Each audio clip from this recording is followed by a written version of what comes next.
So I've been talking a lot recently about laptops, tablets, form factors, ThinkPads, iPads, all the pads, MacBooks. I'm really curious about what's happening in that space, that computing space. You probably caught my X1 Carbon video in which I was raving about the keyboard experience in search of the ultimate keyboard experience. But Lenovo also sent over their more modern, ambitious kind of computing product, which is this, the X1 tablet Gen 3, a touchscreen. It can fold, bend, it's a tablet, it's a laptop, it's confused in a good way. My main question here is, can this thing do both? Can it be the best of both worlds? Can you get a little bit of ThinkPad, a little bit of keyboard, along with a little bit of touch to create some sort of a solution in between a traditional laptop and something like an iPad or a Surface product? Classic box, black, red, white. Ooh, nice little unboxing experience. You see it lifts up, well done. We lift out the device. It's in, wow, that is thin. That's only part of it, I'm guessing. That is crazy thin. Of course, we have a crazy thin keyboard deck as well. This is what I was saying that Apple should have done with the keyboard for the iPad. Hard plastic with the connector, but then a real keyboard experience.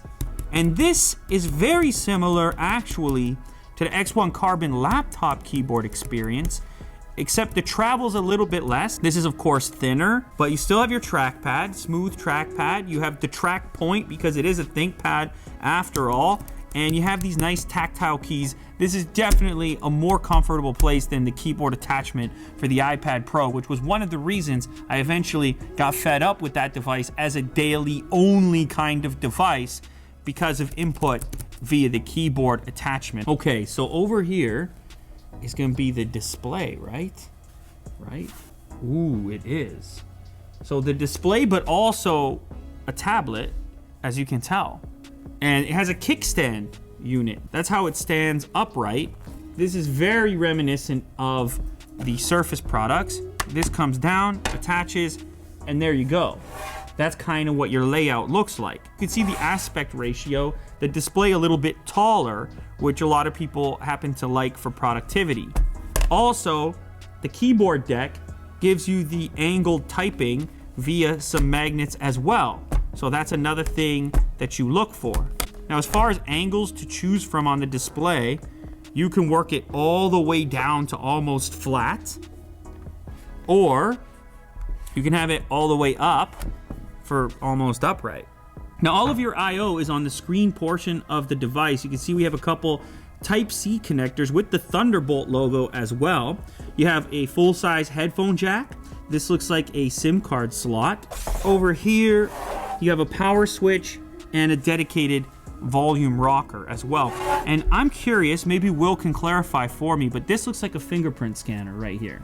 It's a fingerprint scanner, and you can use that to log in whether you have the keyboard attached or not. So it's a QHD IPS display. Of course, it supports multi-touch as you'd expect. Now you can get this with Intel's 8th generation processors, either Core i5 or Core i7. Let me quickly look at the other items in the box here. I'm gonna slide this to the side. Ooh, of course, we have the pen. It does come with a pen. Fairly portable little 65-watt power brick, which hooks up to this extension. I like the little red touch on the pen. Then you know it's ThinkPad. Got the origin story in the color scheme.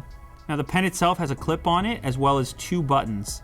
If I'm talking strictly from a hardware perspective, I'm already feeling better about this than the Pixel Slate. It feels a bit more finished, a bit less flimsy. Now the display has a fairly large bezel, it's worth noting, on the sides as well as the top.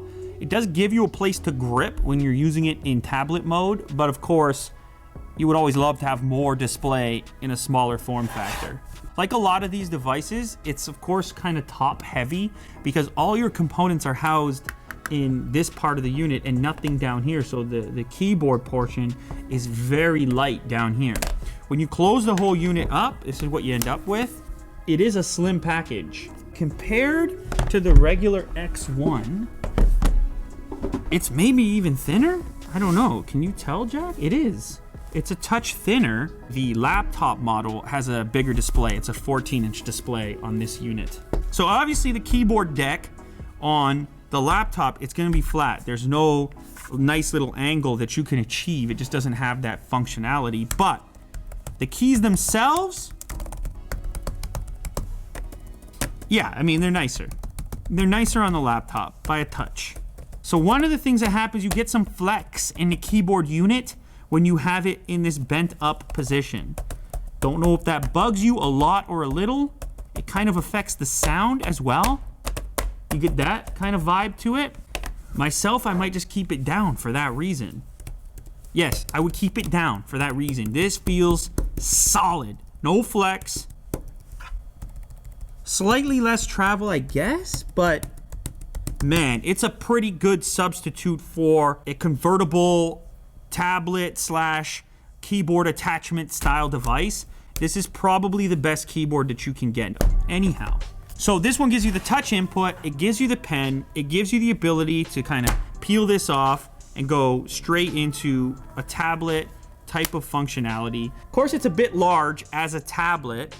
When it came to the iPad on day-to-day use, I was actually a fan of the 11-inch version because it felt really comfortable as a tablet on the couch. Whereas I feel like this one is more on the desk first, productivity first, and then this, you know, to kick back every so often. These pen-based keyboard style inputs are really interesting to me. I hadn't invested a lot of time in them, but now that I've paid a little bit more attention to what's going on in this space, there is something nice about having a good keyboard attached to a touch interface where you kind of have this two-stage thing going on where sometimes you're just interacting with the pen, going through emails or so on, and then you put the pen down and you can really get some stuff done when it comes to text input. I think that's a nice little balance going on there.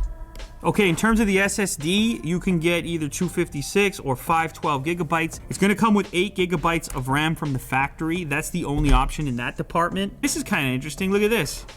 You load up YouTube, not even logged in. Like, I'm not logged into this laptop at all. And I mean, you see the video there in trending, and you start to figure some things out about how you should be spending your time, what you should be watching, you know, the important stuff that's out there. Of course, I'm talking about 8 burger gadgets put to the test. You didn't, nobody saw it coming. Nobody saw it coming. Just received this cool accessories. How's our volume? To turn a wired headphone into Ooh. a wireless. I'm worried, guys. This product, Speakers are not great. Yeah, no.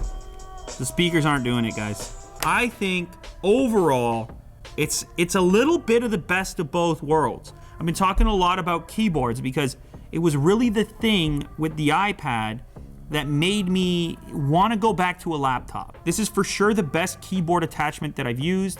Of course, you still have the pen, you still have the tablet if you need it. You have a lot of interface options here, including Thunderbolt. You have every angle you could possibly want. You have the ThinkPad brand name. You have a fairly large trackpad. All of a sudden, you're giving Microsoft a run for their money with the Surface products now. I wish it had a magnet. Can you ask for everything? I mean, would have been nice to have a magnet. Instead, you get this guy. You get a little pen holder. How does this work? Ah, like that. And then what? Where does this go? Oh. Oh, wow. Okay. That's not terrible. It's not a magnet, but it's not terrible. I could live with that, actually, now that I think about it. You put the ThinkPad heritage, you put the keys in. Oh my goodness, we got something going on, guys.